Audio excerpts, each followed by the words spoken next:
at ipaintindi sa mga tao na kailangan iboto straight yung 10 kandidato. Ma'am, you're supporting, endorsing Senator Amy Marcos. Ma'am, meron po akong, nakita niyo po yung endorsement video ko kay Amy Marcos at kay Camille Villar. Dahil ito sa matagal na namin na pagkakaibigan at dahil din ito sa sinabi ko nga, pareho naman yung vision ng Duterte at nung dalawa pang kandidato, and that is a peaceful and prosperous Philippines. They have a shared vision. Ma'am, do you think malaking magiging boost nila na chances of winning itong nila Sen Amy tsaka ni Camille Villar dahil po sa endorsement nyo? Natanong nga yan sa akin, no, hindi ko talaga alam kung anong maitulong nung endorsement video, no. Lagi akong tinatanong ng mga tao na ano ba daw talaga ang gagawin nila, kung iboboto ba daw talaga nila dahil merong mga video na lumabas. At sinabi ko diretso sa mga tao na may karanasan ako dati, nag-endorso ako at ngayon nagsasabi yung mga tao na nagmahay gani? Nagsisisi. Nagsisisi ang mga tao sa pagpili nila sa ating presidente. So, ang sinasabi ko lang sa mga tao, nandyan yung dalawa, nandyan si Senator, nandyan si Amy, nandyan si Camille, mga matitino ito na tao. Si Senator Amy kilala ko since 2012. Meron akong mga kwento, medyo mahaba yung kwento, konti lang yung oras natin dito kung paano ko nasabi na matino na tao si Camille Villar at si Amy Marcos. Iniiwan ko na hindi ako namimilit, wala ako namugos. Nandyan sila nagpepresenta na nagpapili sila karong eleksyon. Iwan na namin yan sa mga tao kung sino yung dalawa nila na iboboto. Ma'am, sa 11 at 12. Sabi ni Congressman Asidre, puzzled daw siya na mataas pa rin yung confidence mo, malapit naman na yung impeachment trial nyo. Tapos sinasabi niya, hindi mo naman daw mapaliwanag yung paggamit ng funds. Ano po ang reaksyon niyo sa kanila? Unang-una, ito ba yung sa confidential funds at sa impeachment, hindi naman sa hindi ko siya maipaliwanag. Ang ginagawa ko ay hindi talaga ako nagpapaliwanag, lalong-lalo na sa mga members of the House of Representatives. Dahil, bigyan ko kayo ng example, no? Ang may-ari ng Tingog Party List ay si Martin Romualdez. Sinabi niya yan sa akin noon na siya ang may-ari ng Tingog Party List. At ano ang pwede nating sabihin na mag-substantiate, no, na totoo siya ang may-ari ng Tingog Party List ay yung first nominee nila ay asawa niya. So ibig sabihin yung second nominee nila na si Jude Asidre na gusto niyang sumagot ako sa kanya patungkol sa confidential funds ay pagmamay-ari ni Martin Romualdez. Kasi second seat siya ng Tingog Party List. So, ibig sabihin, pinapasagot nila ako kanino kay Martin Romualdez. So, bakit naman ako sasagot sa Tingog Party List? Madami nagtatanong sa akin ngayon, ano bang magagawa namin? Ano bang matulong namin sa eleksyon? Unang-una, pwede nyo siguro matulong talaga, huwag nyo iboto yung Tingog Party List. Kasi ang boto para sa Tingog Party List ay boto para kay Martin Romualdez.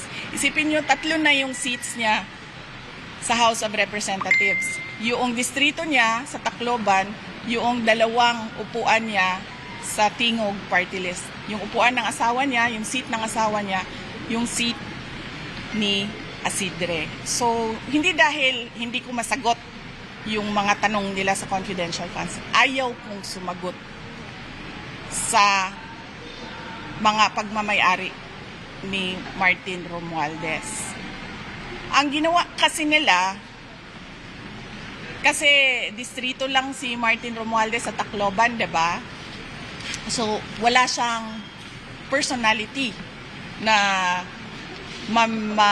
kumuha ng budget para sa buong bansa. Kasi distrito lang yung sa kanya eh. So, ang ginawa niya gumawa siya ng party list. Ang party list, pwede yan sa buong bansa. Kahit saan. Doon pumapasok yung pondo, yung pera sa party list niya.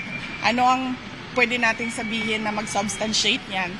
Tingnan natin yung natanggap na pera sa galing sa mga regional offices papunta doon sa Tingog party list at magkano yun. So bakit ako sasagot sa tao na unang-una todo ang paninira niya sa akin, todo ang gastos niya sa paninira sa akin. Pangalawa, ganyan siya kasakim sa pera at sa power. 3 yung upuan niya, 3 yung seats niya sa House of Representatives. Ma'am, in-announce ni sisimulan daw yung pagbebenta ng 20 pesos per kilo na bigas. Sa Visayas daw po unahin yun. Ano pong reaction ninyo? Yan, di ba yan na yung sinasabi nila noon pa na hindi nila magawa hanggang ngayon dahil hindi nila alam kung paano gawin. At dahil sa totoo lang, nung sinabi yung 20 pesos per kilo na bigas, ay nagsinungaling yung nagsabi. Alam niyang hindi kayanin, pero pinaasa niya ang mga tao na ibibigay yon. One last question. Meron akong pagdududa ha, na magbebenta sila ng 20 pesos per kilo na bigas pero hindi pang tao, pang hayop. Kanang ginatawag nila og ano sa bana siya sa murag lamaw. Oo. Ganyan. Ganun ba yung bigas ng NFA, sir? Ganyan yung pag sinabi natin 20 pesos per kilo na bigas, yung pwede kainin ng tao.